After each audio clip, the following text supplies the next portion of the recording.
so hello' প্ৰিয় বন্ধুসকল মোৰ দেৱাশী ইউটিউব চেনেলটোলৈ আপোনালোক সবকে পুনৰবাৰ স্বাগতম জনাইছোঁ আৰু বন্ধুসকল মই হ'ল দেৱাশী ষ্টাইট আৰু আপোনালোকে চাই আছে নিজৰ আপোন চেনেল দেৱাশী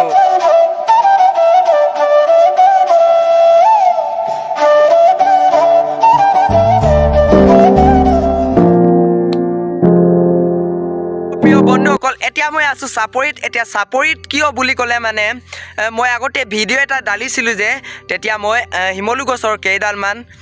ঘৰত নিবলৈ ডাল কাটিছিলোঁগৈ চ' সেইবিলাক ডালকেইটা এতিয়া ঘৰত নিব লাগে চ' সেইকাৰণে এই ডালকেইটা সৰু সৰু টুকুৰা টুকুৰাকৈ কাটি ৰ'দত শুকাই মেলি লৈ যাব লাগিবগৈ চ' সেইকাৰণে মই আজি আহিছোঁ টুকুৰা টুকুৰা কৰি এতিয়া ৰ'দত শুকাই দিবলৈ এতিয়া মই আছোঁ চাপৰিত সেয়া চাব পাৰে আপোনালোকে ব্ৰহ্মপুত্ৰৰ পাৰত মই এতিয়া আছোঁগৈ বন্ধুসকল মোৰ এটা ভুল আগৰ ভিডিঅ'টোত কি ভুল হৈছিলে মই আপোনালোকক কৈ দিছোঁ সেইটো ভুলটো আছিলে যে অকল আমাৰ ইয়াত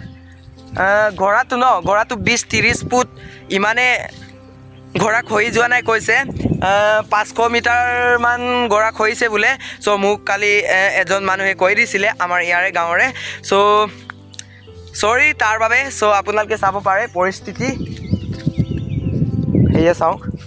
বন্ধুসকল ভিডিঅ'টো দেৰি নকৰি বলক আমি এতিয়া খৰি কাটোগৈ সৰু সৰু টুকুৰাতে তাৰপিছত ৰ'দত শুকাই মেলি কাইলৈহে লৈ যাব লাগিবগৈ চ' বলক সেইপিনে আছে মোৰ সেইটো গোটাই থৈছিলোঁগৈ মই কালি সেইটো তাতে গোটাই থৈছিলোঁ চ' এতিয়া সেইবিলাক এতিয়া কাটিব লাগিব বলক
চ' প্ৰিয় বন্ধুসকল ফাইনেলি হৈয়ে গ'ল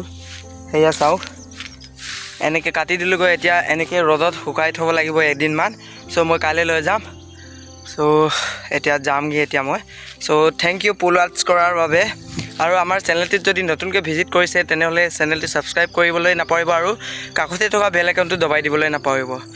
থেংকছ ফৰ ৱাটছিং বাই বাই আকৌ লগ পাম পাছৰ এটা ভিডিঅ'ত